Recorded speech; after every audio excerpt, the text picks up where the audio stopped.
Good evening and welcome to a 90-minute commercial-free debate live from CBC studio in St. John's. I'm your moderator, Carolyn Stokes. We have a full house here tonight. Let's welcome our debaters. John Hogan is here leading the Liberals, Jim Dinn representing the New Democrats, and Tony Wakeham for the Progressive Conservatives. And also here tonight, a team of local journalists who will join me in asking the questions that matter most to you.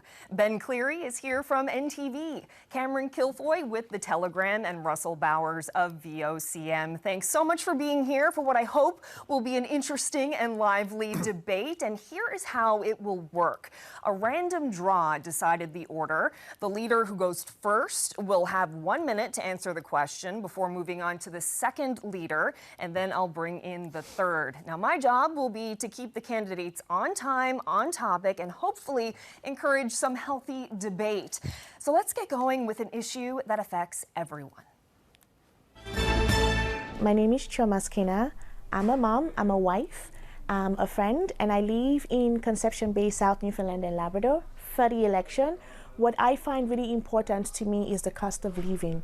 Grocery, childcare, home expenses, these are all things that concern myself and my family.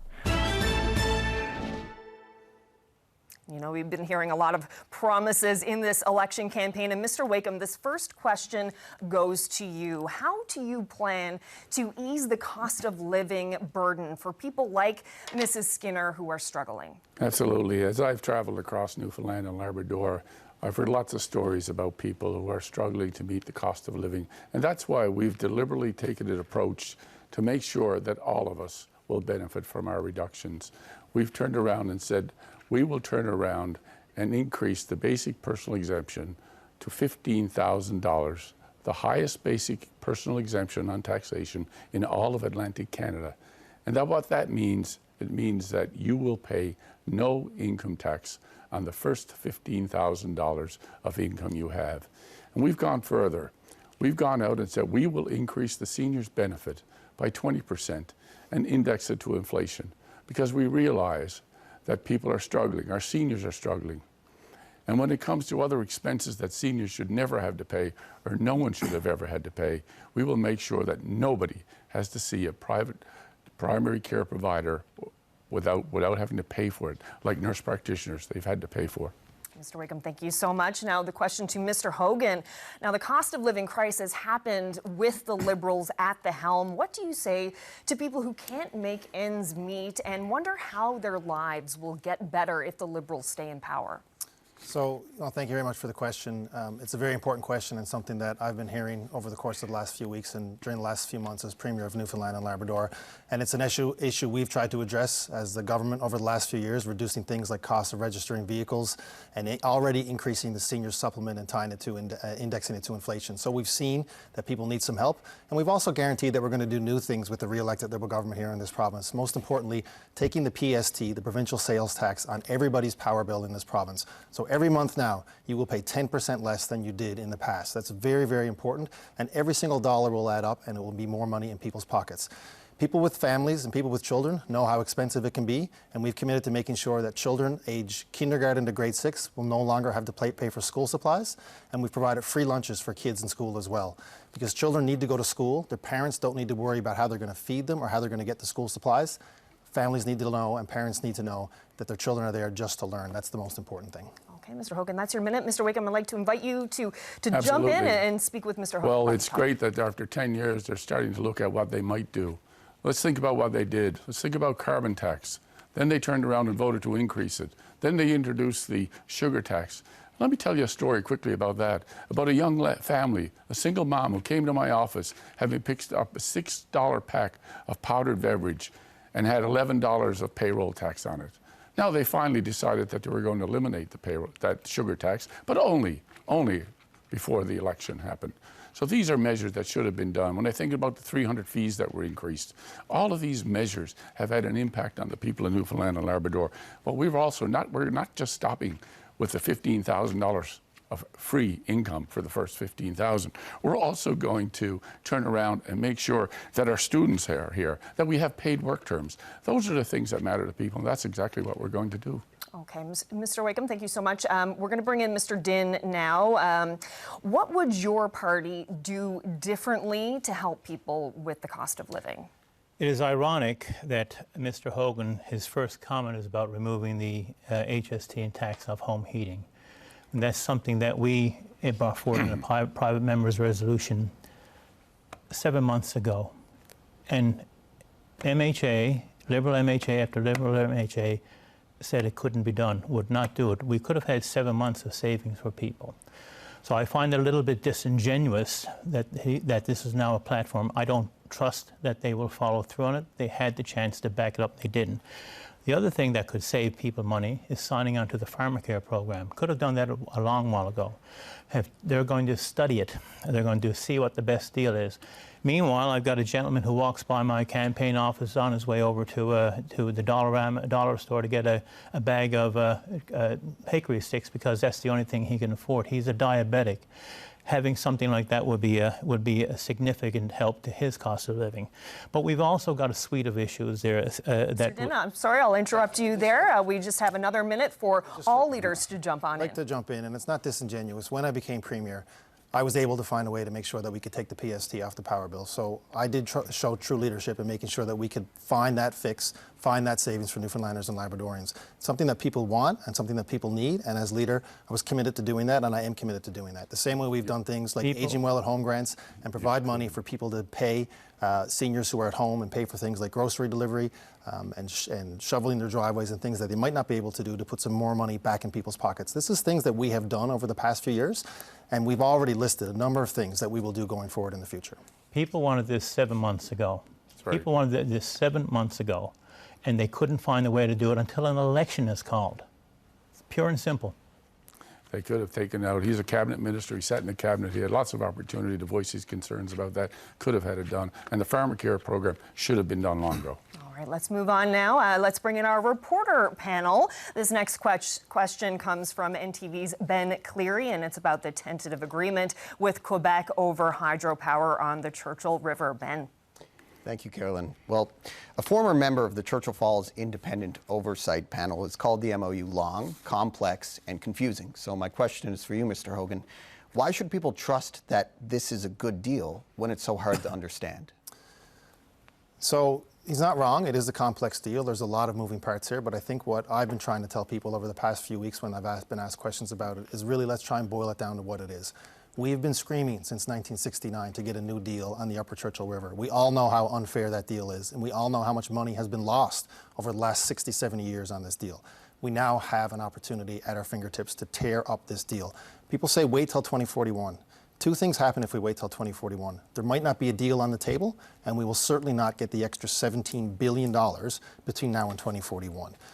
The other big point of this is that what's really upset Newfoundlanders and Labradorians is that the deal is not fair. We are not getting a fair price based on markets. And if you look at Schedule F in the MOU, which is a complicated document, it's very clear language in the schedule that any pricing that Hydro-Quebec gets out of this deal is based on market prices, and that will mean that they get more money and Newfoundland and Labrador will get more money as well. Schedule F, F is for fairness, and that's what Newfoundlanders and Labradorians deserve. Ben? Mr. Dinn, my next question is for you. What would you have to see to get on board with this Churchill Falls MOU? Look, I was 10 years old when this first deal was signed. My granddaughter is going to be 10 years old when the next one is signed. And it's important to me that we get this right.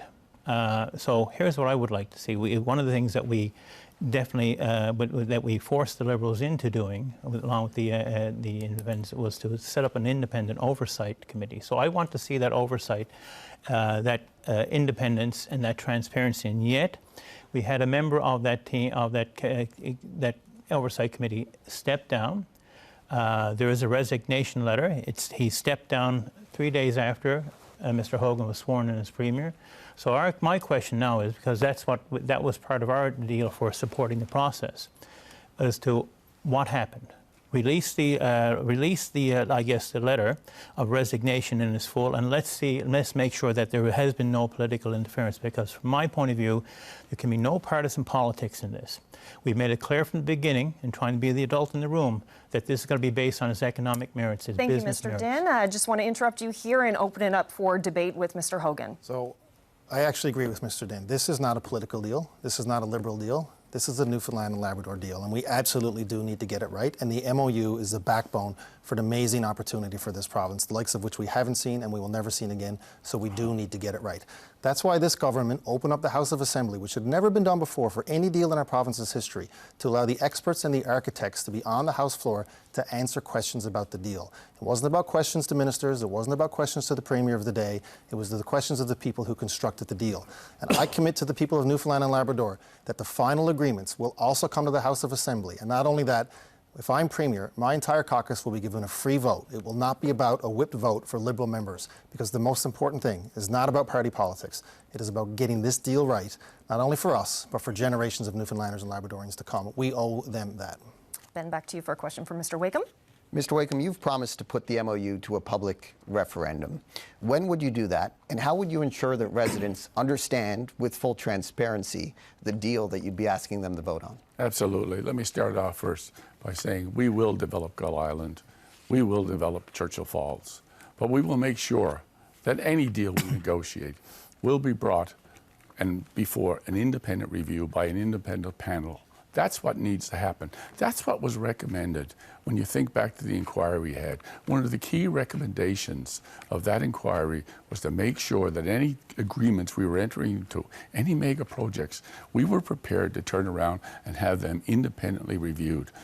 That recommendation has not been followed. I don't understand why Mr. Hogan is afraid to do that. Is he afraid of Quebec? He talks about no deal coming. We have the power. Quebec has the need. We got to make sure that this is generational. This cannot be about simply doing it for election promises. It has to be about protecting the future of Newfoundlanders and Labradorians, sending it to an independent review, and then allowing the people to have their say. So Mr. Wakeham says he's going to develop Gull Island. I would ask him, how is he going to develop it? Who is going to develop it? And when is it going to be developed? We have been waiting to develop this forever and ever, and all it has ever been is rocks and water. We have an opportunity now with partners in Quebec to build the project at Gull Island at their cost and at their risk. And we know the history of the PC party is they want Newfoundlanders and Labradorians to pay for projects. With Muskrat Falls, the Liberal government wants Quebec to pay for this project and for us to earn the money that Newfoundlanders and Labradorians deserve. So how, when, who, and why are we waiting to develop a Gull Island? Why can't we develop it right now? Why can't we say to Quebec, we want a good deal with you that benefits Newfoundlanders and Labradorians, not only on Gull Island, but on Churchill Falls, so we can get the money we deserve now and not wait until 2041, when, by the way, again, there might very well not be a deal on the table, in which case all the assets on Churchill Falls will be stranded for every Newfoundlander and Labradorian for years to come. We will have a deal. We will build energy. We will build industries in the province of Newfoundland and Labrador. Quebec are dancing in the streets right now, and the press is telling them to keep their voices down because they don't want people to realize how good a deal it is for Quebec and bad for Newfoundland and Labrador. Okay, thank you very much, leaders. Let's turn now to the topic of health care. Hi, my name is Robin Dwyer, and I am a registered nurse in a rural hospital in the province. The demand and the need far outweigh the resources, the infrastructure, the staff that we currently have on the ground. We have this aging population. We have an increased need for healthcare services. Unfortunately, the infrastructure, the staffing, the resources has not grown to meet that need. Some insight there from a nurse working in a rural part of the province. And Cameron Kilfoy has our next question. Thank you, Carolyn. My first question is for Mr. Dinn. Thousands of people in the province are still without a family doctor, and many wait months, even years, for tests, and the system relies heavily on travel nurses. How would an NDP government recruit and retain the staff needed to fix the healthcare system? First of all, it's about reinvesting and reprofiling that money that we're spending on expensive travel agency nurses, on the agencies who are profiting quite handsomely, back into the system to address the issues that nurses are facing. I met with the nurses union yesterday. The issues of, that are keeping nurses out, that are affecting retention, have to do with violence, inflexible work periods, mandatory overtime. Those are the issues that have not been addressed. It's interesting because agency nurses were brought in by Mr. Wakeham, perfected by the Liberals. And yet what we've got here is an over-reliance of this instead of addressing the issues that nurses have raised over and over again. So let's start by that. Let's start by making sure we're investing public funds into a publicly administered public health system and address the issues that nurses have been bringing to the table for as long as I can remember and have fallen on deaf ears. That's the first thing. Mr. Wakeham, what do you make of Mr. Dinn's response, and what would you do differently? Well, let me talk about healthcare, because I've spent most of my career working in health all over this province. I've had the opportunity to live and work all over Newfoundland and Labrador in the healthcare system. And it's our people that are on the ground in our healthcare system. They're the backbone of the system. And that's where we need to be talking about how to fix it. But let's start off with some simple stuff, like people who are waiting. You know, I will tell you a story about a young woman who watched her husband die on a CT scan table because he did not get the diagnostics that he needed in time. You know, I can talk about now, and when you ask me why I'm investing in diagnostics, why I want to put more MRI machines in there, there are people waiting in Newfoundland and Labrador for more than 2 years to have an MRI. That's not acceptable. We have a plan in place to address shortages. We're going to train more doctors, train more nurses, train more nurse practitioners, and we're going to start our recruitment. When the medical people that are in our medical programs enter their professions... Mr. Wakin, apologies, I'll interrupt here now and invite Mr. Dinn to jump in for an open debate between the two of you. Look, I think what started out as a stopgap measure has grown into something that's the default system. But we have a plan. We laid it out in our COSTA platform, a 4-year COSTA platform, about recruiting 1,000 new healthcare workers, about prioritizing recruiting allied health professionals, about expanding the nurse travel locum program province-wide, about creating 20 new seats at medical school, about implementing memberships. How about this? Paid work terms for nursing students, not only nursing students, but also education students and social workers. How about showing the respect from the get-go that that their work means something, or better yet, making sure that they have guaranteed of a full-time contract when they leave from the beginning, not a part-time, casual position, which many have been offered. Start with that respect. Dinn. Just going to head back to Cameron for a question from Mr. Hogan. Mr. Hogan, you've pledged to phase out travel nurses, but the head of NL Health Services has said that agency nurses will always be necessary and hard to staff area. So given that reality, how would your government strengthen retention in rural parts of the province where stability is hardest to find? Yeah, so I think that's exactly right. It is hardest to find stability in rural and remote parts of the province. We do have a tremendous amount of people in nursing school, and we want to make sure that they all get job offers, but we also want to make sure that they work in the communities where they want to go. So that's not necessarily in the places where there's vacancies. So that is unfortunately where travel nurses have crept in and agency nurses have crept in. The most important thing, of course, while it's unfortunate they had to be used, the most important thing was to make sure Newfoundlanders and Labradorians in all corners of this province got and received the health care that they needed and that they deserved. However, we have recognized that the amount of money spent on travel nurses over the last number of years, particularly since COVID, when there was the mass exodus of nurses from the system, has gone down drastically. In fact, we've reduced it by about 40% over the last number of years. So we need to continue to working on getting more nurses in the system. I think we've hired over 1,300 nurses in the last couple of years. We've gone outside of Canada and outside of Newfoundland and Labrador to India to bring in nurses here that can work and train and live in these communities. And we need to make sure we keep doing that so that there are nurses available throughout the province for these individuals who need these healthcare requirements. Thank you, Mr. Hogan. All three leaders, please. Look, having agency nurses still does not address the basic issues that are driving nurses from the profession. You still haven't addressed mandatory overtime. You still haven't addressed the flexibility when it comes to getting off for holidays or stay with a sick child. You still haven't addressed the issue of violence.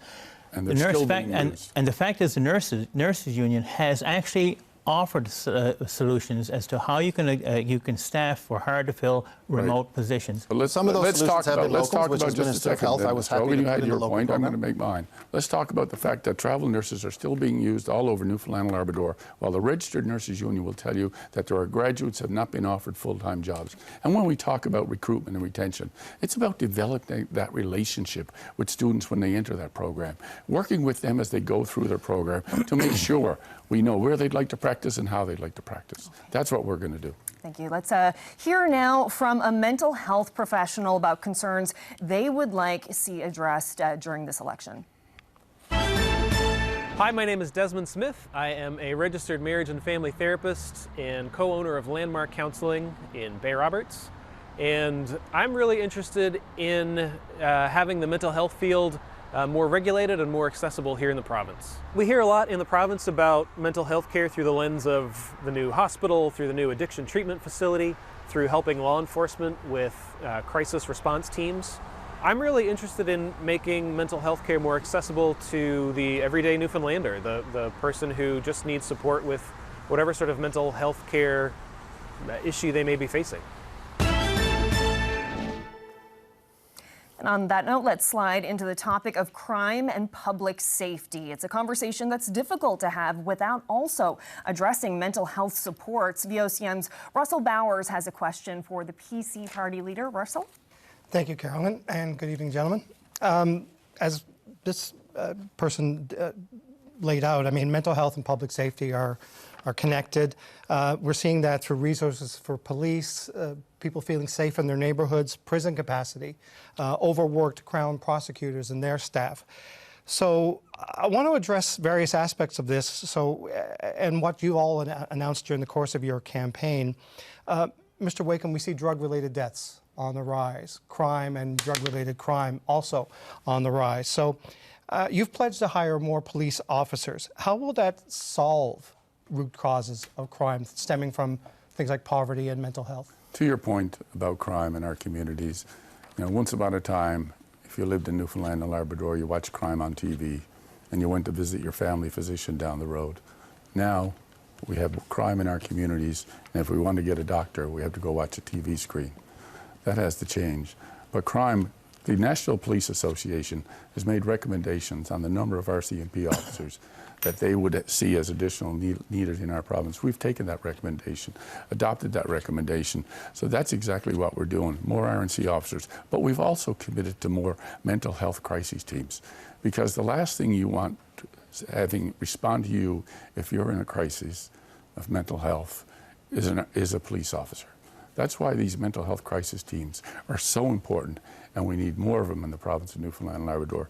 And I want to make sure that we do just that. Let's put more of those teams in place to help in those situations. And also, we've adopted not a cookie-cutter approach by talking about Labrador and the special needs that they have. Mm-hmm. Well, Mr. Hogan, can I turn to you? I know that you've pledged to hire additional Crown prosecutors. This kind of comes back to the idea of recruitment and retention, because what is the recruitment strategy, or is there a timeline for it? And will it involve incentives to incentivize people to fill these vacancies? So certainly, when I was Minister of Justice and Public Safety, we put in the budget an increase in salaries for lawyers who work in the Department of Justice, including Crown prosecutors, which was a long time coming. It is partially, when you want to recruit and retain people, of course, it is about a fair salary and a reasonable salary and a deserved salary for people who work so hard in the justice system. But it's also about workload. So more Crown prosecutors will certainly help that as well. And more police will help. I was asked a question a couple of weeks ago about, will more police necessarily mean more files for Crown prosecutors to deal with? And we were actually in Fogo Island, Cape Friels. Our candidate there is a former RCMP officer, and he talked about community policing. And he says more police officers will not necessarily lead to more arrests or more work for Crown prosecutors. It will lead to less crime. People want to see the RCMP and they want to see the RNC in their communities. They want to feel safe. And people who may be on the verge of doing something that are committing a crime, maybe talking to a police officer, talking to those mobile health crisis teams, those units, will avoid those crimes in the future. So it's not an easy solution to say more police, more Crown prosecutors, more judges. It's a complex issue, and you have to look at all those aspects as one, because it really is an ecosystem and one affects the other. Thank you, Mr. Hogan. I'm going to invite Mr. Wakeham to respond. You both agree? More police officers? Where do you disagree? Well, that's why we've talked about the need for more police, more Crown attorneys, but we've also talked about the need not just to have a cookie-cutter approach. We need to be talking about where we can put resources and how they fit. And that's why in Labrador, where they have special needs when it comes to mental health and addictions, we've committed to a program made in Labrador. That's the kind of things we ought to be doing. It's not just simply saying we're going to have one size fits all. We need to be talking to people in their communities and find out what will work for them. And that's the approach that we have taken. That's the approach we will continue to take. 20 seconds. So, I mean, we have committed to more police officers. We've committed to doing what needs to be done in the circumstances around the province. I know that crime has been a serious issue for the last number of years, but we did create a police transformation working group a number of years ago to look at making sure that policing in this province is not done the way it used to be, but it's done in the modern way that Newfoundlanders and Labradorians deserve. Mr. Dinn, let me ask you this question, because I know the other two leaders have touched on rural aspects of this issue. What do you see as an expanded role for the RCMP in some of our smaller communities, or do you even foresee an idea that the RNC could expand the scope of its operations in the province? I've got to go back to the original question in the context of this, because we're talking about mental health and addictions and so on and so forth. We can't just police our way out of it. There's a role. But I'll tell you, from my point of view, and I've said this, that housing, the lack of housing, the mental health and addictions, and the increase in crime, they're interrelated. It's not by accident that we've seen, at the same time we've seen crime increase, we've seen the significant rise of homelessness, also the fact that more people are in shelters than ever before, women trying to flee intimate partner violence have nowhere to go.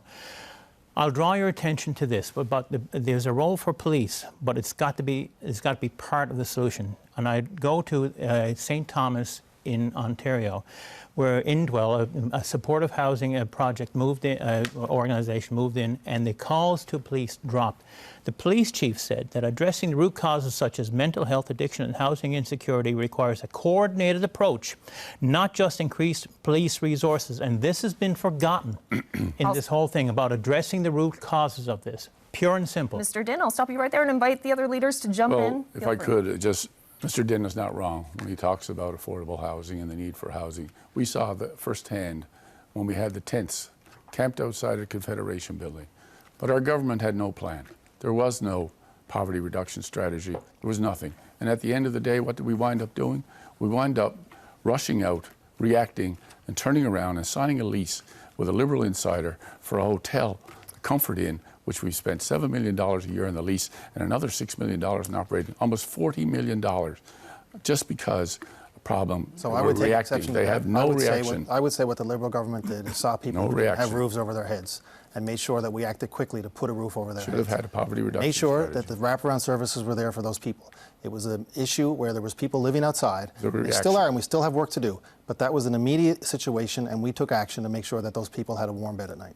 Thank you, leaders. Let's shift now to the topic of immigration. And Mr. Dinn, a recent survey says nearly 3/4 of Canadians support reducing the numbers of immigrants moving to Canada. And during one of your own campaign announcements, we heard a member of the public blame increased immigration for the housing shortage. So how will you balance the need for more immigration with a growing concern from the public about the number of people coming to the province? You know what the issue or the cause of lack of housing is? The lack of housing. It's the fact that we have not, in this province, we have 0.3% of non-market community-based housing compared with 4% nationally, 7% in the OECD. But it comes down to making sure that everyone who calls this place has a roof over their head. And I would say that this lack of planning has probably fomented these tensions. But here's the thing: 25% of this province are in the senior category, me included this time. So if we're going to have the services we need, and for an aging population, we need younger families, and those are going to have to be from immigration. But it comes down to making sure that we have the housing and have the supports in place for everyone who calls Newfoundland and Labrador their home. Thank you, Mr. Dinn. This question is for you, Mr. Hogan. The Liberals asked the federal government to increase the number of immigrants to this province, but we've heard from Ukrainians, for example, who have struggled to find work and to find housing. How do you ensure that newcomers have what they need to stay in the province? So I think it is absolutely a need to have more people here in this province. Our province has been shrinking for decades, really since the COD moratorium, and there was a mass exodus of Newfoundlanders and Labradorians away from here. And nobody wants that. We all want Newfoundlanders and Labradorians to stay here. We want to create jobs. I mean, we could talk about Churchill Falls and the fact that we will have 10,000 jobs. 10,000 jobs for Newfoundlanders and Labradorians. So we can really solve a lot of these problems by proceeding with this Churchill Falls deal, and that will provide jobs for people who are born in Newfoundland and Labrador and people who have come to Newfoundland and Labrador. And we want people to come. We are a welcoming place. We are a welcoming province. My daughter's in school now, and there's several Ukrainians there with her, and they're fitting in great, and they couldn't be happier to be here in this province. So we do need to make sure we work on those solutions and make sure that the supports are there for people who come here. I've been to a lot of fish plants around the province in the last number of weeks and number of months as well, and the temporary foreign worker program is critical to make sure that our rural parts of our province have that base, have that industry, so they can continue to thrive as well. Okay, Mr. Dinn, feel free to have a conversation with Mr. Hogan about this. Here's the challenge we see, and because we've seen, as I said, in the last 6 years, the increase in homelessness, and the other part with this has to do with increasing rents. So I've got a senior couple, who've moved from the center of the city in my district down to Placentia, because that's the cheapest place they could find. That the rent move was going from $1,200 where they were, which is difficult, to afford, to $1,800 to $2,000. I don't know how many stories I hear this, and not just from people born and bred, but people trying to make a home here. They're paying a mortgage and rent, and they'll never qualify for a mortgage. So let's start by addressing the fact that we need to have the resources here, and that's housing, and also the pathway to actually work here in this province. Address those issues, and I think we can actually definitely create a more welcoming province for everyone. Thank you, Mr. Dinn. So, Mr. Wakeham, we haven't heard a whole lot of talk from your campaign about immigration during this election. What are your thoughts on the need for more newcomers? Absolutely. When you think about the province, our province, all of us, unless you have an Indigenous background, are immigrants. Most of us came from Europe. My family came from Ireland and England. And we came here to make a living. We came here and raised our families. We have other people from other countries who want to do the same thing. But what we have to make sure of is that when we bring immigrants into our province, we bring them here so they can have a path for success, not simply to bring people in and warehouse them in a hotel. We need to make sure that we're able to house them properly, as Mr. Dinn has said. We need to make sure that there's jobs available for them. We want people to be successful, and that's exactly what I have been talking about for so long. We want to have a province where people simply don't come from, where they come to. And that's something that I think we need to focus on and need to make sure that those jobs are there, those jobs are available for them, and let's welcome people into the province of Newfoundland and Labrador. Thank you, Mr. Wakeham. Free for all three. So I will tell you this: we've got to look at newcomers not only as finding a place to live, but they are also drivers of business. I think of SpiceX in my district, created by a newcomer to this province. I think of Newborn Lander, a social enterprise. I think of the various local stores and the businesses that are all run by newcomers. So they are creating economic opportunity and prosperity in this province as well. We need to remember that when we're talking about people coming to this province. They are contributors to our province. That's exactly what needs to happen. We need to make sure that people can come here and be successful. And that's what we aim to do, and that's what we need to do. But as my colleague said, we've got to make sure that we have the infrastructure in place to be able to accept them. Okay, Mr. Hogan, any final thoughts? I just add, I mean, this issue has seemed to move a little bit from immigration and making sure that we have housing available, not only for immigrants, but for Newfoundlanders and Labradorians as well. Cost of houses go up. It's simple supply and demand. I mean, we need more supply in this province. We need to work to make sure more houses are being built. Thank you, Mr. Hogan. We have solutions for that. We're going to shift topics once again, and this time to public spending. I'll hand this one over to NTV's Ben Cleary. Thank you. Mr. Hogan, you have said any government that runs a deficit after a deal with Quebec is signed is not doing a good job, but the province is borrowing more than it ever has before. So how will you put an end to this culture of overspending? So the best way to put an end to the culture of overspending, and we should never overspend, even when we get this Churchill Falls deal, we should never spend more than we need to spend on what we deserve and what we want as Newfoundlanders and Labradorians. But when we're consistently running deficits in the hundreds of millions of dollars, And after a day, potentially in April, when we have definitive agreements and everybody knows that it's a great deal for Newfoundland and Labrador, we will then have an extra $1 billion on top of the deficit. So right away, the deficit will turn into a surplus. It is simple as that. Now, we need to make sure that that money goes for services for Newfoundlanders and Labradorians, but also look after our debt, look after our deficit. Let's look after the future of Newfoundlanders and Labradorians. I was very disappointed to see the PC platform come out tonight. And the way that they are going to spend the money, almost $1 billion when you add it up, including the cost of ferries, $1 billion, they're going to get rid of the Future Fund. They are going to pay for today, for political reasons, and take away the future of Newfoundlanders and Labradorians. That is not the right way to do politics, and that's not the right way to govern Newfoundlanders and Labradorians.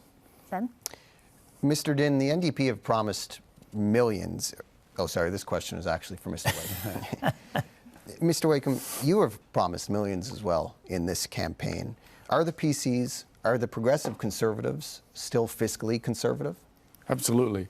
And to correct Mr. Hogan, $284 million in operating expenditure, and most of it will be found within the existing budget by the wastage that the Liberal government has incurred over the last number of years. The $240 million they spend on travel nurses, the $40 million they spend on a Comfort Inn, the $170,000 they gave to a soccer team in England, the Premier's office in Grand Falls, the office in Boston. All of these things are expenditures that people of Newfoundland and Labrador could do without. Those are the type of expenditures that we will look at and identify. But let me go back to the MOU. Mr. Hogan is prepared to mortgage the future of Newfoundland and Labrador to rush to sign a deal with Quebec that he refuses to send for an independent assessment. We have no idea whether those job numbers are actually going to be there. We have no guarantee those numbers for revenue have not been validated by an independent review. So yes, Mr. Hogan is rushing to make a deal with Quebec, and I don't understand why you will refuse to send it for an independent review. Thank you, Mr. Wakeham. I'd like to invite you, Mr. I Hogan. But first, actually, I would like to throw something in a very last minute, because we were hit with something last minute as well. I want to start this debate between you and Mr. Wakeham. Both of your parties released your platforms very late this afternoon, just before this debate. Can you talk about why you both decided to wait to the last minute to release? Yeah, I do want to talk about the fact that there's accusations of rushing a deal. We have been working on this deal literally since 1969. People in NL Hydro have been starving for this deal, and Newfoundlanders and Labradorians have been. Now, there's a little bit of a laugh over there when I said that. Okay, so fine. This deal has been on the table since December of 2024. That was 10 months ago, and we're still months away from target dates to sign the definitive agreements. And by the way, that's not a hard line. If we need more time to get the deal right, we will go beyond April 2026. So after all that time, after all the debate, after all the public discourse, we still don't know where Mr. Wakeham stands on that. Now, he decided not to vote in the House the day the MOU was voted on. The NDP voted, the Liberals voted, and the Independents voted. The PCs decided not to do their job and not to tell Newfoundlanders and Labradorians where they stand on this. And they still haven't told people where they are. Is it a good MOU or is it a bad MOU? So I would suggest when there's accusations about delaying, I would say the most important thing is to tell people your position on the most important deal in the history of our province. We have been quite clear on where we stand in this deal. We will sign no deal until it has gone through an independent review outside of that. And once we have that, we will turn around and send it to the people.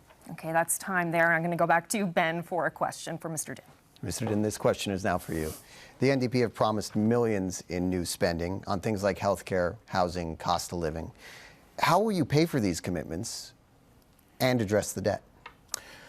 So I'll start out by saying that whatever debt we have, whatever deficits we've run, whatever problems we have in healthcare, housing, mental health supports, crumbling infrastructure, you name it, has been brought to you by the Liberal PC tag team.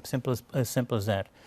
We have not been in power, but it was important to us to release a costed platform, a 4-year costed platform that shows how we would profile some spending, such as subsidies to oil companies or to nursing agencies, and reprofile them into more or less helping the people of the province. So we took that as a sign of respect to the voters, because we've heard the accusations from both sides that we have no plan. Well, we have a plan. We've had a plan for the better part of 3 weeks. We don't have a plan. The first we hear of any plan from both Liberals and is today, after the early voting. But we've been very clear about demonstrating our work, how we got these numbers. I haven't seen that from either one of them. We had a lot of Mr. talk Dinn? about spending, but not a lot of talk about the work I'll of it. jump right in and invite both of you, all three of you, to talk about this. Absolutely. We've been releasing our plan ever since this election started. Every single day, we've stood in front of the cameras and stood in front of the people in Newfoundland and Labrador and outlined our platform to make healthcare better, to lower taxes for everyone, to turn around and make sure that we took care of crime in our communities. Better health care, lower taxes, safer communities for all of us. And we've been talking about that since the campaign began, because the number one issue in this campaign is not the MOU or the secret deal with Quebec, it's actually health care. So I have seen the plan, as I said, and the most upsetting and disappointing thing in that is to get rid of the Future Fund. So Mr. Wakeham, your slogan for this election is for all of us. I think that your election platform clearly says it's not about everybody in the future. It's not about my kids. It's not about my grandkids. It's about you. It's about you trying to make sure that you get enough votes now. But I'm more concerned with the future of Newfoundlanders. And that's Labradorians. time. Thank you so much, leaders. I need to move on to our next topic. This province has the country's oldest and most rapidly aging population, so seniors' issues will one day be everyone's issues. And that's our next topic, and Cameron Kilfoy has our next question. Thank you. My first question is for Mr. Wakeham. There are many geriatricians in NL that say no new long-term care beds should open until there's better training for caregivers and staff and that there's stronger supports to keep seniors at home.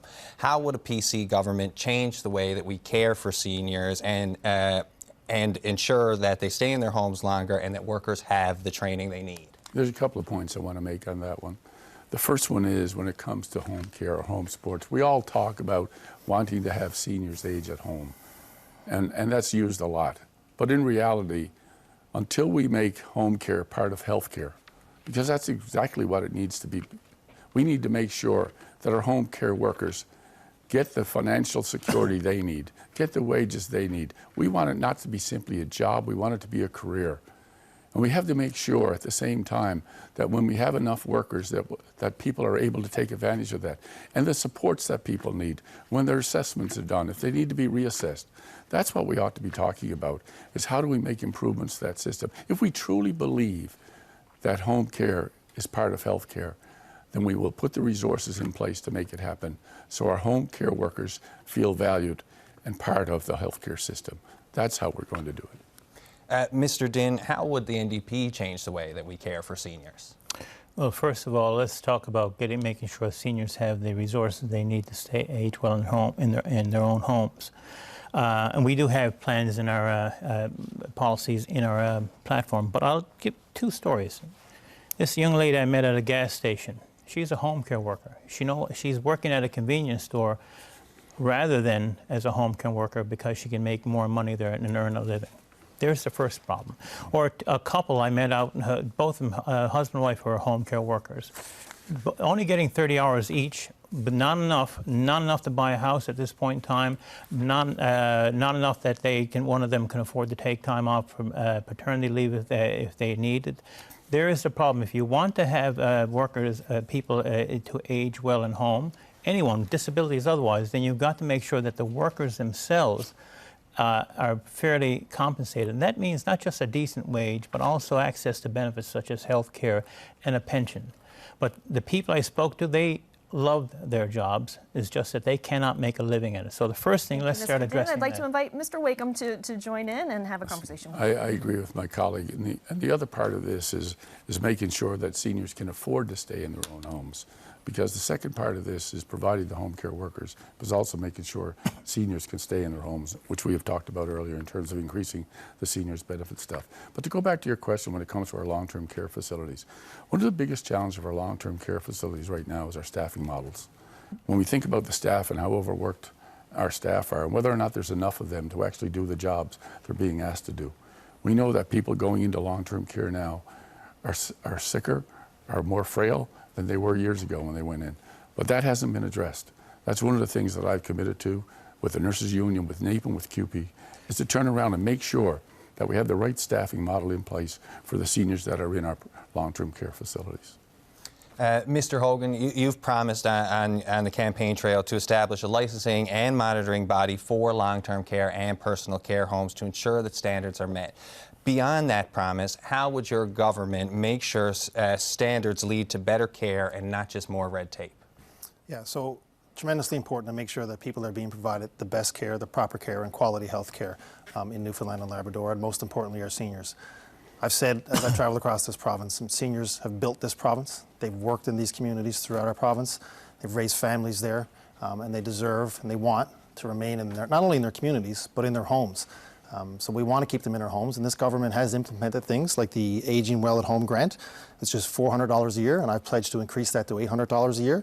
And the caregiver benefit, which is $400 a month, we've done that, and I've pledged to increase that to $800 a month. That's important money to allow individuals and seniors to stay in their homes and in their communities where they want to go as they age. We've also announced the creation of two things. Seniors Navigation Team, which is important for individuals to go out throughout the province and meet with seniors and help them with any issues that may arise. Maybe they're not technologically savvy, maybe they have difficulty downloading or filling out forms for applications for funding, and we need people to help them with that. We've also announced the creation of mobile health teams. So if a senior can't get to health, well then a healthcare worker can get to that senior. That's your minute. Thank you, Mr. Hogan. All three leaders. Can I tell you, let's go back to the health accord and about the social determinants of health, okay? Because we're talking about, I guess, the response to if seniors get sick. Mr. Wakeham's talked about the fact that we see more seniors with more sickness, and I would agree with that. And part of that is tied to the fact that they can't afford their prescription drugs, something that the pharmacare plan would have solved months ago or helped solve. We have seniors who've been living on the same income, retirement income, for decades in some cases. They can't afford they can't afford to stay together in long-term care facilities sometimes.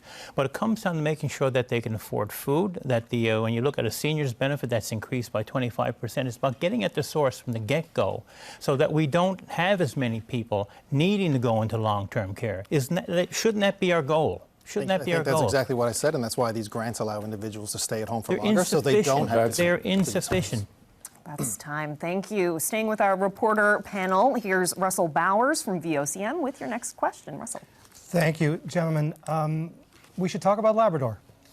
And as you're all aware, of course, is that the cost of living and the challenges of living in the big land are varied and unique. But, you know, rather than me try and explain it, Carolyn, with your permission, I think we have a resident who can best sum up her thoughts on the challenges of life in Labrador. If we could go to that person.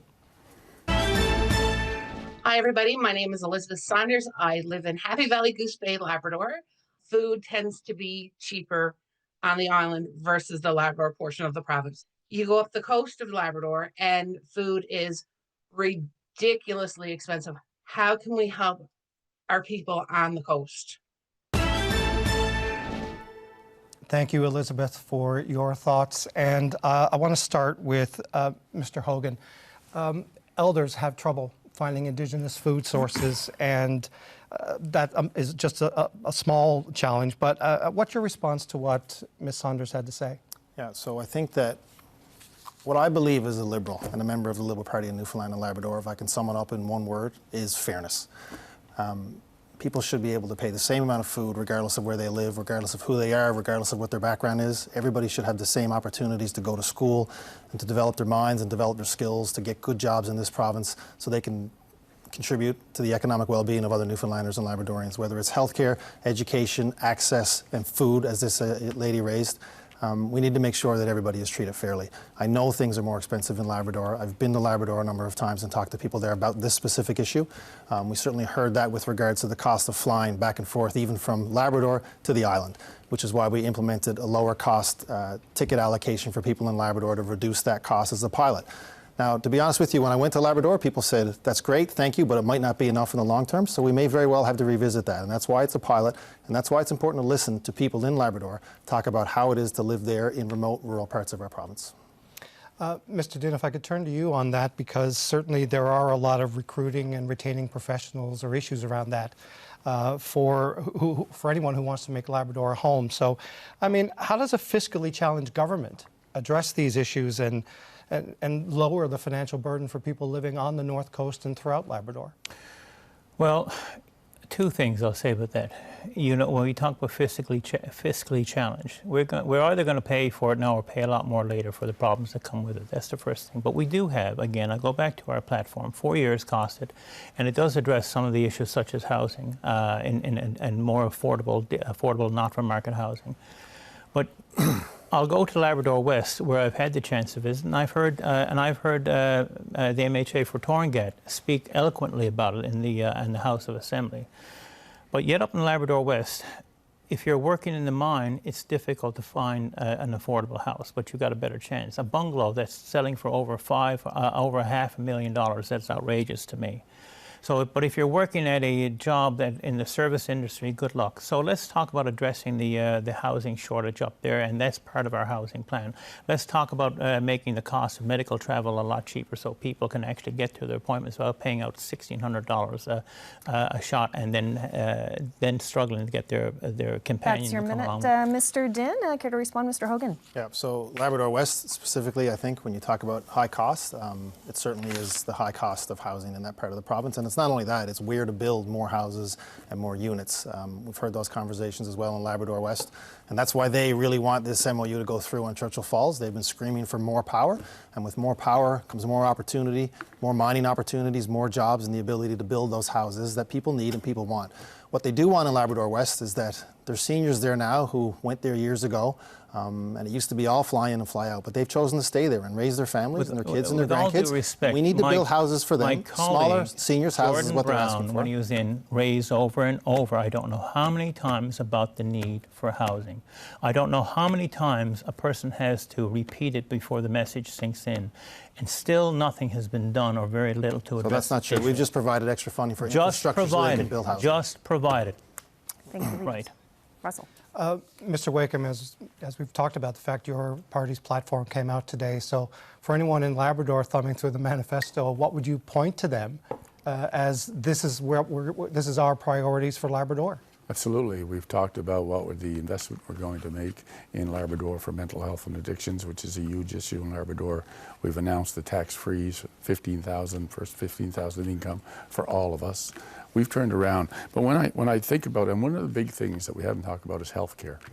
The healthcare, the travel from Labrador to get healthcare on the island. Many of the people in Labrador are forced to travel to the island part of Newfoundland and Labrador. That's why I've turned around and said we will put an MRI machine in Labrador to save people the cost of having to travel out regularly for simple things like an MRI. And we're also going to turn around and make sure that when you do have the travel for medical appointments, for all of us, whether it's Labrador or not, we will cover your cost 100% of the time. You know, for too often, too many people have been left behind, wondering about whether or not they can afford to travel out for their medical appointments. We're going to make sure that nobody will have to worry about that again, because we're going to take care of it 100%. All 3 leaders, 1 minute, free for all. One of the things we've put forward is about guaranteed basic income.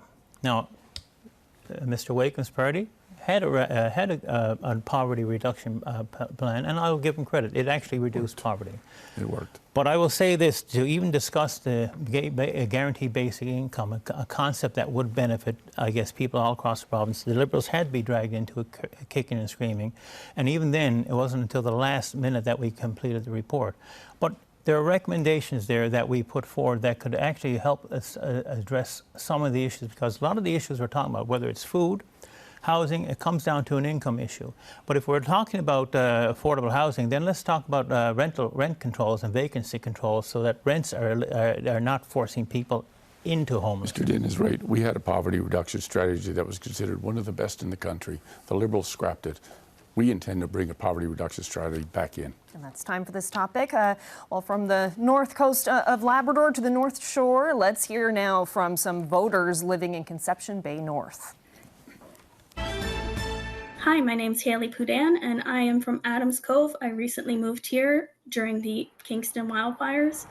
An issue in this election that is important to me is about food accessibility and sustainability in the CBN and other rural remote areas of Newfoundland and Labrador, specifically when there is an emergency disaster response. Hi, my name is Robin Dwyer. I was one of the volunteer coordinators for the evacuation center during the Kingston wildfire. As well, myself and my family lost our home as a result of the Kingston wildfire. This, I believe, is just the beginning of what is going to be the norm in terms of wildfire seasons during the summer in this province. And it will happen again, unfortunately. There are almost 200 families that are currently without a home. We need to rebuild. We need to have provincial support and government support for that to happen, to ensure that the North Shore just doesn't become a burnt area on the province's map. A lot of people worrying that this is becoming the norm. Mr. Dinn, this question for you. This was a historic and devastating wildfire season. Weather events are intensifying, not just wildfires, but also hurricanes. What is your party's plan to help the province and residents adapt to this new climate reality? The first thing to the residents in that fire, I have tremendous sympathy for them. I volunteered there several times during it. My family is from there. That's where the Dinns originated, in that area. I will say that from my observation, certainly the government was doing the best it could in response to that. Okay, but this is going to be the norm. So it's going to have to come down to making sure we can get people back in their homes quickly as possible, because we're going to have another disaster next year, guaranteed. But not only fires, but if you listen to the reports, it comes down to wells drying up, water shortages. Farmers are hitting crisis. You've got farmers asking people not to use bales of hay because they need it for feed. So we've got a much bigger issue, and that's about addressing the whole issue of climate change and mitigating that. We understand it. I don't know if the other parties do. All right, thank you, Mr. Dinn. This question is for you, Mr. Wakeham. With more damaging weather events expected, what would a PC government do to be proactive rather than reactive when disaster strikes? Absolutely, but let me also join with my colleagues, because all of us here recognize the significant destruction and disaster that happened with the Kingston fires this summer, and the devastation that it caused, and the more than 200 houses that were destroyed. You know, and I want to thank all the volunteers and the volunteer fire departments and everybody that was involved with it, because it is something. And now that we've had that disaster, we got to make sure we're there to help them build, just as the lady had said in the interview. We need to make sure government is there to work with them to build. On the issue of preparedness is what it comes down to. We need to be prepared. You know, when you have a fifth water bomber and it goes down in 2018 and you fail to repair it for 5 years, and it's only now getting repaired at twice the cost of what it would have been back in 2018, that's not preparedness. What we ought to be looking at, and that's why we've decided we're going to hire more wildfire officers in the field. We're going to hire them 4 weeks earlier, and we're going to hire 25 more of them so they can go in and start to look at where we might establish fire breaks, what we can do to clean up rubbish. All of those things are important. Thank you, Mr. Wakeham. Mr. Dinn, what do you think of that plan? Look, it's all part. Whatever the plan is, it's going to have to be coordinated. One of the things I heard in talking to firefighters, and these are volunteer firefighters in many cases, laying their lives on the line, and sometimes putting out fires in their own homes or their neighbors' homes. But certainly a coordination as we go forward, and this is going to become the norm, as this is a dress rehearsal, I've heard one meteorologist call it. Then it's about the coordination between wildland firefighters and, I guess, your structure or your volunteer firefighters or the professional firefighters, about the coordination going forward. There's a need, I guess, in certainly making sure that communication is established, because that was the biggest source of anxiety and frustration I heard from the people at the school, is not knowing. And I think that would go a long way to reducing fear and reducing the rumors and the conspiracy theories as well. All right, thank you, Mr. Dinn. Now to Mr. Hogan. Mr. Dinn talked a bit about this. The dry summer forced many communities to declare a state of emergency due to critical water levels, and farmers say that they're operating in crisis mode. How will your government ensure that the province is ready for these major environmental events? So this was a very difficult summer for a lot of people in this province, and particularly people on the shore, the North Shore there. And I've met with Robin several times when I was back and forth to that part of the province, and can't thank her enough for the volunteer time and effort she put in. I know she's lost her home and her husband, her little boy now, he's had to move to a different school, away from his friends. So it's an incredibly difficult time for people in that part of the province. But we all saw them come together. We saw the volunteers and the Salvation Army and the Red Cross and the firefighters and the pilots and the dispatchers. And we talk about communication, and the Provincial Emergency Operations Centre really did an amazing job of coordinating a huge effort across the province, and I can't say thank you enough to them. But the question is, what are we going to do in the future? I mean, thankfully, we did a pretty good job of managing these fires this summer. We lost structures, but we saved a lot of structures as well due to the brave work of the firefighters. Our government is committed to getting an additional asset here when we need it, an additional heavy lift helicopter to fight those fires in the future. We talk about food security. We will increase the amount of money that communities can have from $750 to $1,500 to grow their own food in communities. So if they are cut off, like, for example, parts of the province were, including down in Harbour Breton, and increasing that money for individuals as well. Opening the floor. Well, I think one of the things that my colleague Mr. Dinn hit on was the communication piece. And when I was talking to people in that area, one of the biggest challenges for them was being able to get a hold of family and friends because of the lack of cellular coverage. And that's why we've announced as a party that we're going to invest a further $3 million to make sure that we start bringing cell phone towers all across the province of Newfoundland and Labrador. And we'll start right there. I just want to get back to the question again, because it was talking about being really prepared from a food security standpoint.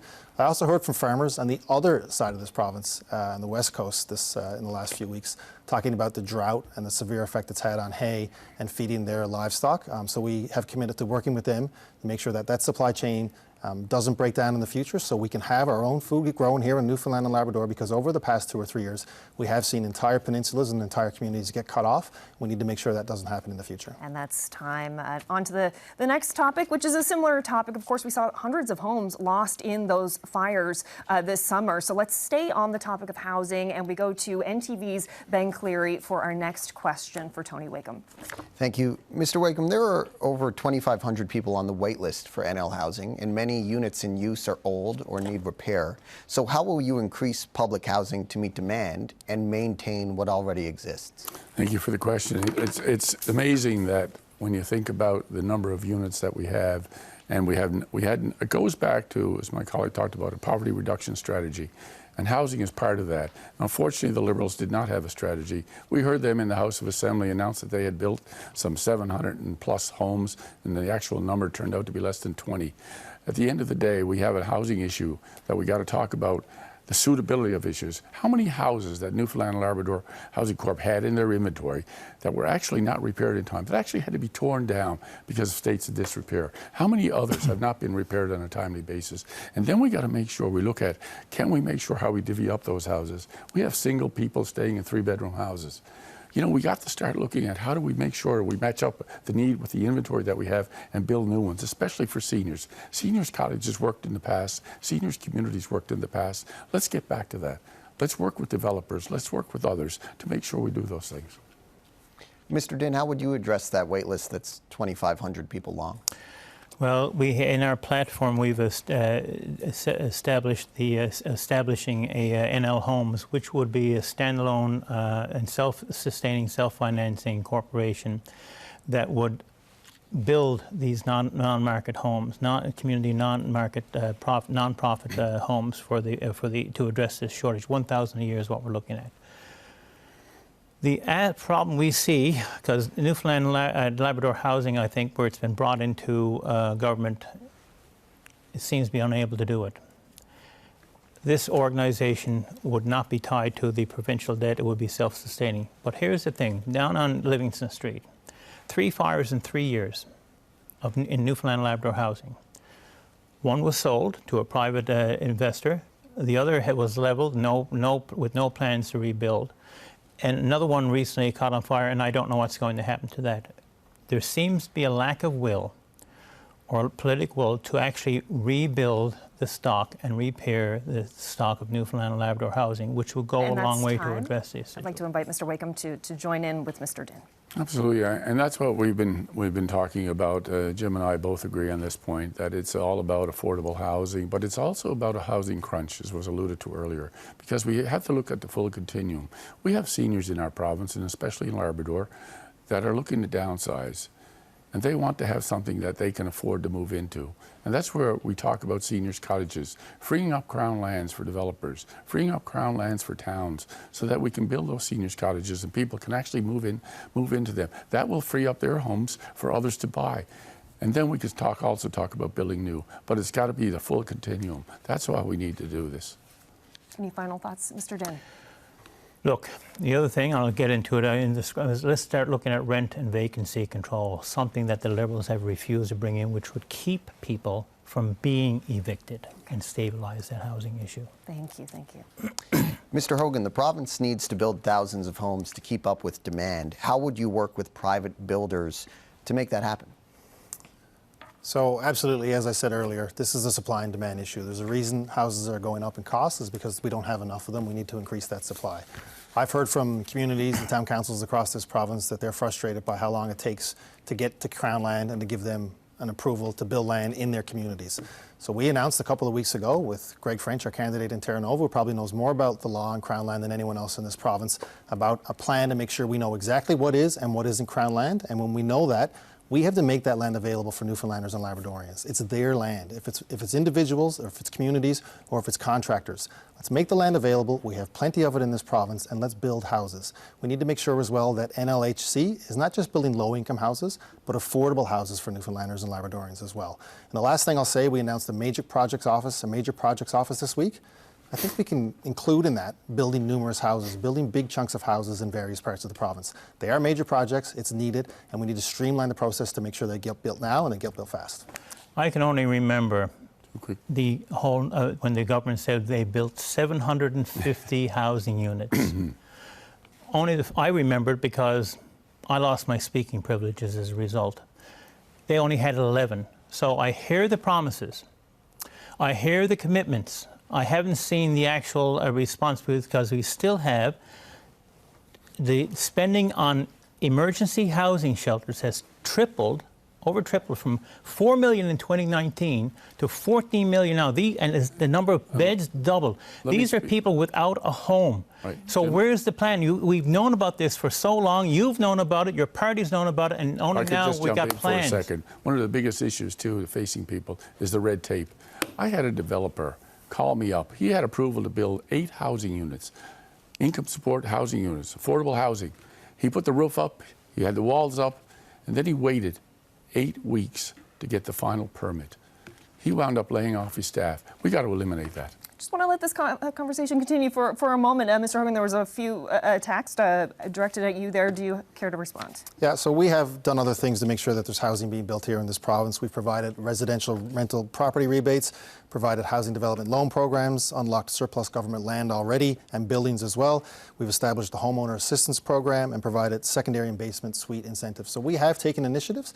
Now I do think it's time to think big. Let's make sure we build a lot of supply. And how do we do that? We free up land, we work with communities, and we work with developers to make sure that not 1 or 2 or 3 units, but hundreds and hundreds of units are being built in this province. And one of the best ways to do that is we have a number of municipalities all over Newfoundland and Labrador who are leaders. We could be freeing up Crown land within their communities to allow municipalities to have control over their Crown lands so that they're not tied up waiting for the provincial government to give them access to the Crown land. That is just one small step that could be taken that would actually improve and may speed up the process. Over time here now, but this was a problem 6 years ago. And in that time, homelessness has gotten worse. And I brought it to the House of Assembly over and over again when it comes to the increased rent. Seniors facing eviction for the first time because they can no longer afford to live. And each time we've got a province here where 0.3%, that's what we have in affordable non-market housing stock compared to 4% federally.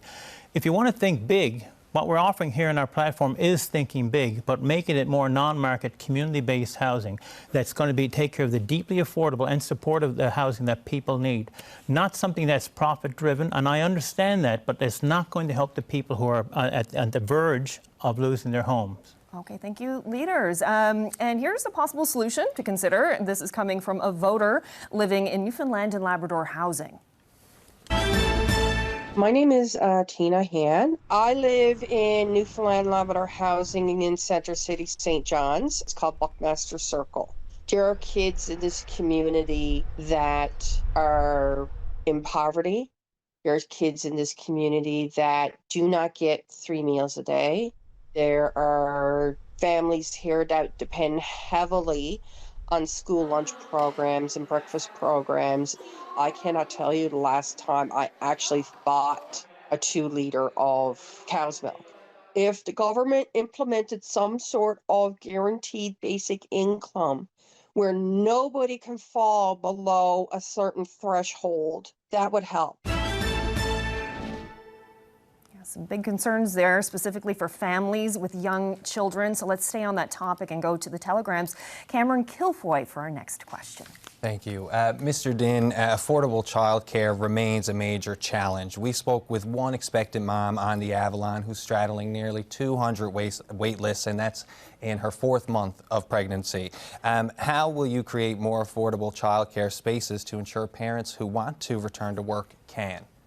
Well, it starts by making sure that the early childhood educators who man these centers are well compensated. Again, I go back to the stories I told you earlier, where people they've moved on from these jobs because the pay is inadequate. They don't have any chance of having a pension or sick leave. That's the other thing. And we've got it in our budget for sick leave. But it's about addressing the issues of pay and bringing everyone into, I think, the public system, standardizing the pay, standardizing the benefits, standardizing healthcare.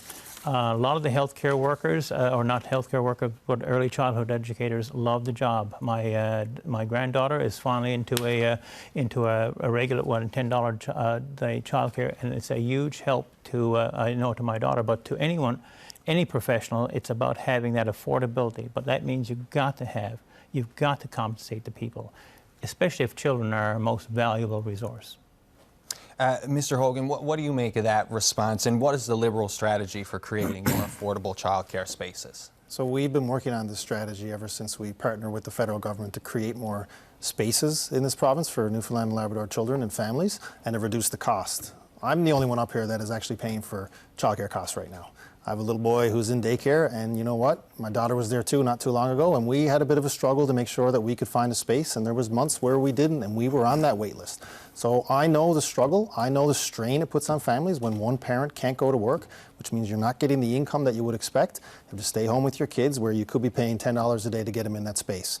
So it was a long road to create those spaces and to reduce those costs. The road is getting better. More children are in $10 a day daycare now than they ever have been, and we continue to create those openings and those spaces for future families in this province. It is very, very important. Families deserve that. They deserve to have their kids looked after while they are able to go to work and continue their careers, the mom or the dad, continue their careers and continue to contribute to the economic society for this province. A lot of parents listening carefully to this, so Mr. Dinn, Mr. Hogan, feel free to talk. Yeah, I know, I get it. I understand that the wait list was too long. The reason the wait list was too long was because we moved very fast in making sure that everyone was aware that it was $10 a day. That was a good thing to do. That's the right thing to do, to decrease that cost so families can afford to put their kids in daycare so they can continue on with their careers, as I said. But there was a sense of frustration. So let's acknowledge the frustration, but let's acknowledge that things are getting better, that more spaces are opening up, that more kids are in daycare now than they ever have been before. How important is it? You can open up the as many centers as you like, but you still need people to staff them, and you still need people who can walk away at the end of their career that they've got something that they can retire on. You also need to make sure that people who are in these positions have access to sick leave.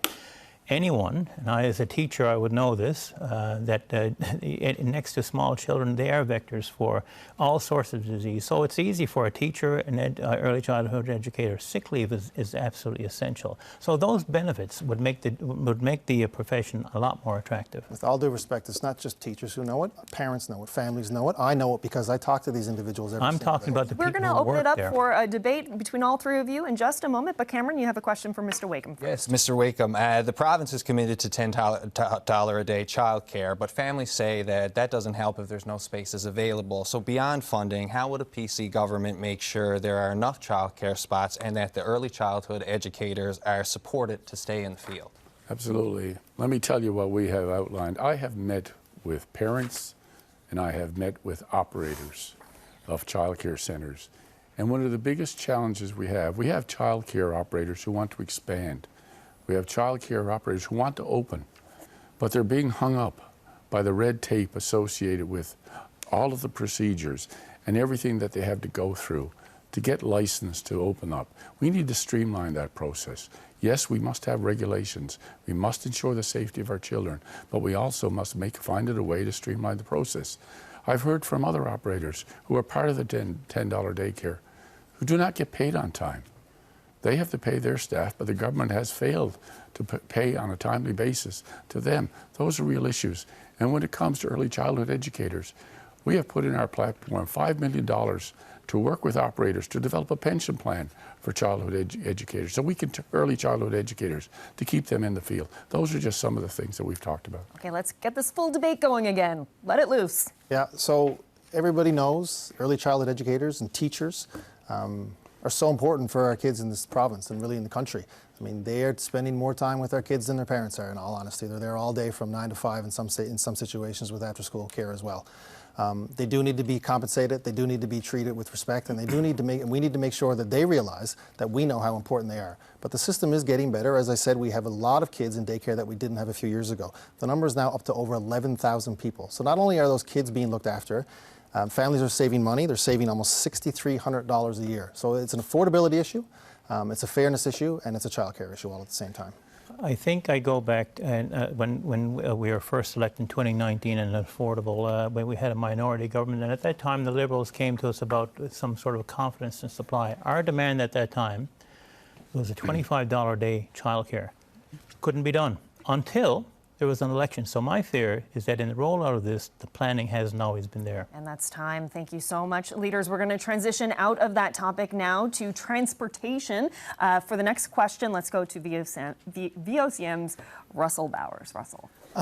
Gentlemen, cards on the table. I'm a proud native of Bell Island, so I want to ask you some questions about the provincial ferry system on behalf of the hundreds of thousands of residents and tourists who use the service sometimes every day. These are problems that go back decades, and so my questions aren't necessarily political, but more of governance. Mr. Hogan, if I could approach you first.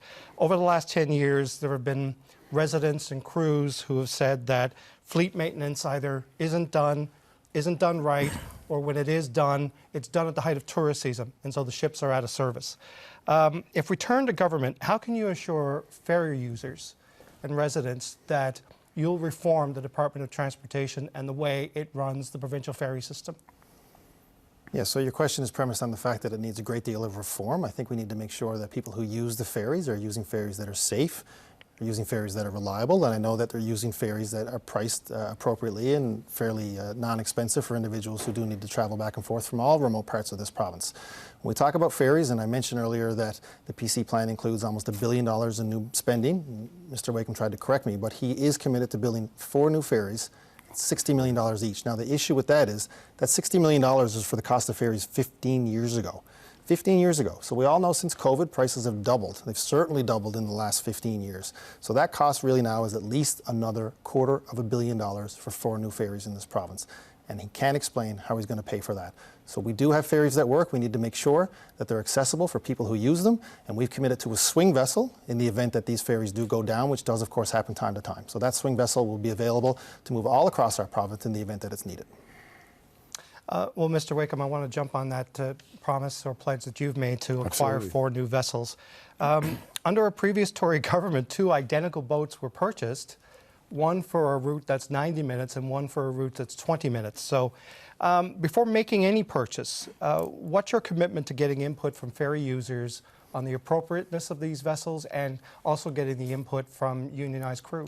Absolutely, because to your earlier point about the maintenance issues with our ferries and the cost of maintenance and the delays in maintenance, I've heard all those stories.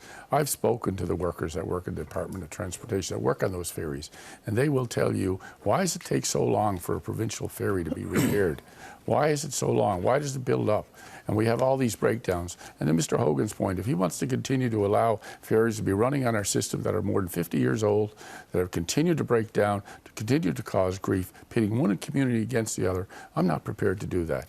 I'm going to invest in new ferries in Newfoundland and Labrador, but in addition, I'm going to invest in a new industry because we're going to build those ferries right here in Newfoundland and Labrador. We're going to put our workers back to work. People that work at Trades and other unions will be able to stay home to home, work right here. Let's build our own ferries. Let's maintain our own ferry fleet. But it's time for a ferry the program to be started, and that's exactly what we're going to do, one at a time. Mr. Hogan, I'd like to invite you to jump in. Yeah, so I would say if you're going to spend $500 million on 4 new ferries, that's fine. But tell Newfoundlanders and Labradorians where the $500 million is coming from. I already know where a couple $100 million is coming from. It's coming from our future fund, which was meant for the future of this province, for Newfoundlanders and Labradorians, for young children, for grandchildren, and Newfoundlanders and Labradorians who aren't born yet. In fact, when we announced that future fund and implemented it, it was applauded by banks, it was applauded by people across this country as the right thing to do. I think about when oil was $130 a barrel, when the PC government was last in charge. Imagine if we had created a future fund then, the amount of money we would have available, maybe to build those ferries that you're talking about. But the fact of the matter is, you're not being accurate about how much these are going to cost, and you're not telling Newfoundlanders and Labradorians where you're going to get the money. We're going to turn around. We're not going to mortgage the future of Newfoundland and Labrador. You, sir, are mortgaging the future of Newfoundland and Labrador by rushing to sign a deal with Quebec that clearly has not gone before an independent review. I don't know what you're hiding. I don't know why you're afraid. You mentioned that we've been negotiated for 10 months. We could have had an independent review done by then. Mr. Dinn, I want to ask you a question because, you know, there's certainly issues of staffing on the ships, crews. Sometimes, you know, they can't get enough crews to work on a particular day. And then on the other side of it, on the tourist side of things, you have tourists who show up at a boat. They don't know how long the line is before they get there. They don't know when the next run necessarily may be. What do you think could be done to address those issues for tourists and crews? I personally don't have a solution, but I can tell you where I'd start. I would start with something that you meant by talking to the workers themselves, the people who are running it, who are day in, day out on moving the ferry back and forth. I've been in the lineups. I've been on the load and go to get over to Bell Island and back, and the other ferries too in the province going over to up to Labrador in the summer. So it comes down to, I guess, I'm not an expert in it, but I can guarantee you that the people on these ships, on the wharfs, on the docks, loading people, they are the experts. Most of the time, their expertise is not sought after. It's not considered. I think I would have to start with that. I know what I've read, by the way, with regards to the last 2 ferries, the AG report on those 2 ferries, and it's interesting. It's almost like a how not to do something manual in terms of just the lack of oversight and the, I guess, the lack of involvement of government in departments in making sure that these ferries didn't have the problems they're now faced with. I'd like to open up the floor now. That's why we're going to build ferries right here in Newfoundland and Labrador. I mean, maybe Mr. Hogan could tell us how much money has been spent on maintenance on our ferry fleet, including the 50-year-old vehicles and stuff. But when you think back to our ferries that are currently in place, not the most recent ones, but the ones that are almost 50 years old, they were built right here in Newfoundland and Labrador, in Marystown and Cowhead. We could turn around and create an industry here in Newfoundland and Labrador. We are in the ferry business. We are always going to be in the ferry business. So let's make sure that we develop industry right here in our province and focus on that. I will say this, you know, I take the Kayak W across to Labrador. It was, I think, purchased from Norway. A very different boat for our waters. But to Mr. Wakeham's point, I think if there's going to be ferries built, make sure they're built here and we get the maximum amount of work. As for and we probably have a better ferry as well for the conditions we live in.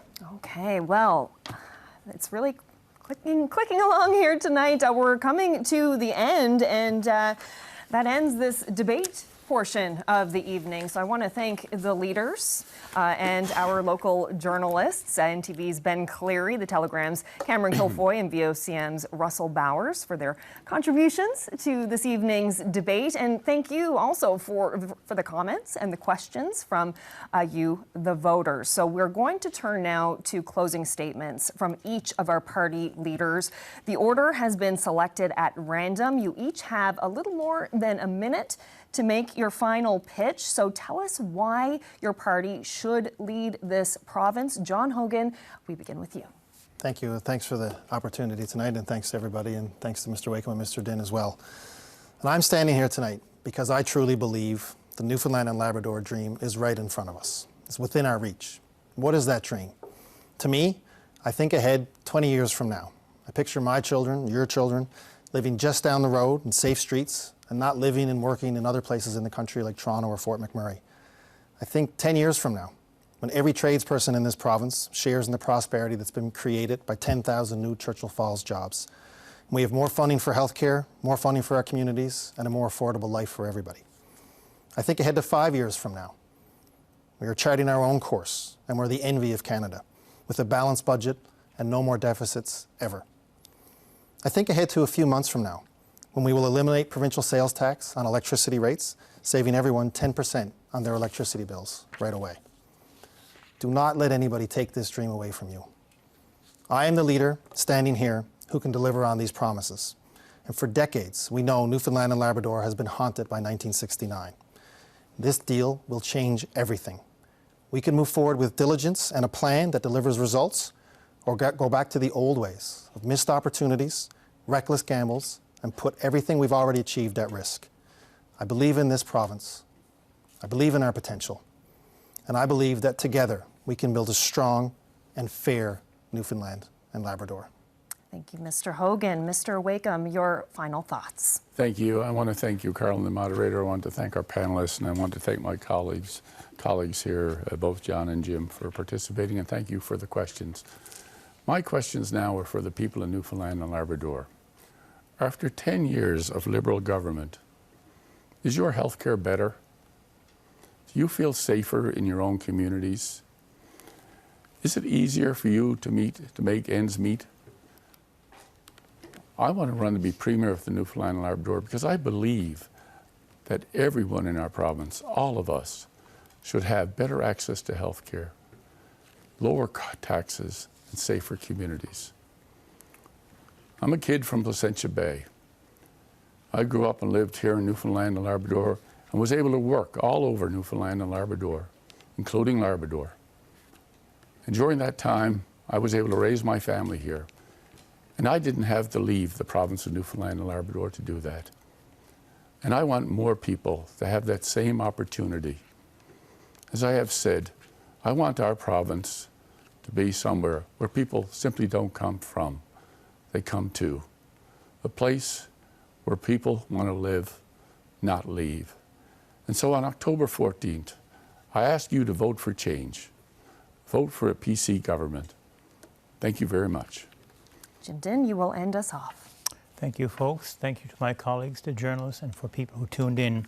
Folks, for the past 6 years, I've had the privilege of serving you. In that time, I've had conversations with people who laid bare their souls at their most vulnerable times of their lives.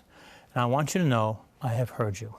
I'm tired of seeing people struggle and feeling powerless to help because successive governments have failed to listen. From the get-go, the Newfoundland and Labrador NDP committed to a 4-year costed platform that is practical, thoughtful, and doable. We didn't wait until the last minute to release it, and our platform doesn't require a tax increase. You deserve that respect as a voter. We are committed to you, your family, and your community. And the same goes for the Churchill Falls MOU, which the PCs and Liberals have turned into a partisan political football. The New Democratic Party has been the adult in the room. I was 10 years old when the first Churchill Falls contract was signed. My oldest granddaughter will be the same age when this deal is finalized. I want the best future for my grandchildren, and that means focusing on the MOU's economic case. I know you're concerned about your province and want the best for your family. Like you, I'm tired of hearing the empty promises of parties who answer to large corporate donors. We have a great team of candidates. Our platform is about respect for you and addressing your concerns. Imagine what we can do with more NDP MHAs to represent you. Vote for the party committed to being your voice and getting a better deal for you on Election Day. Vote NDP and add a vibrant splash of orange to the House of Assembly. Thank you. Thank you, Jim Dinn, and I'd like to thank you all once again for joining us this evening for this 90-minute special Newfoundland and Labrador Votes Leaders Debate live from the CBC studio here in St. John's. And Blue Jays fans, I think we've made it with just under 10 minutes to spare before tonight's big game. So, of course, we are 6 days out from Election Day, Tuesday, October 14th. You can check out your location of your nearest polling station by heading to elections.gov.nl.ca, or you can call Elections Newfoundland and Labrador. Have your say on who will lead this province for the next 4 years. I've been your moderator, Carolyn Stokes. Thank you so much for joining us, and good night.